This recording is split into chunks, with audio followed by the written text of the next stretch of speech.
Fighting is continuing in eastern Ukraine more than a day after a ceasefire was supposed to take effect. The Ukrainian military command said the pro-Russian rebels had attacked 112 times since early Sunday, mostly in the bitterly contested Debaltseve area. A Ukrainian officer said there was also fighting near Mariupol, a port city. The rebels accused Ukrainian forces of shelling Donetsk airport. Meanwhile, further EU sanctions against Russia have gone into effect.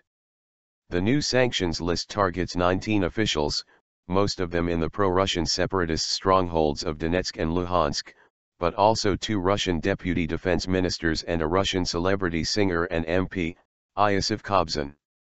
The Russian Foreign Ministry said the latest sanctions, which include asset freezes and travel bans across the EU, look especially ridiculous against the background of the Minsk ceasefire accords. But an EU official said the sanctions were intended to punish the Russian-backed rebels for a rocket attack on Mariupol last month which killed more than 30 civilians. The sanctions were meant to come into force last week, but they were postponed because the EU didn't want to interfere with the Minsk talks. But they always intended to implement these sanctions, and today, they have, the official said. Free access. Observers from the OSCE security body are to try again to reach the besieged Ukrainian town of Debaltseve. They said they were denied access by the rebels on Sunday. German Chancellor Angela Merkel and French President François Hollande have called for the OSCE to be granted free access to eastern Ukraine. Along with Ukrainian President Petro Poroshenko, they also expressed their concern over the ongoing fighting.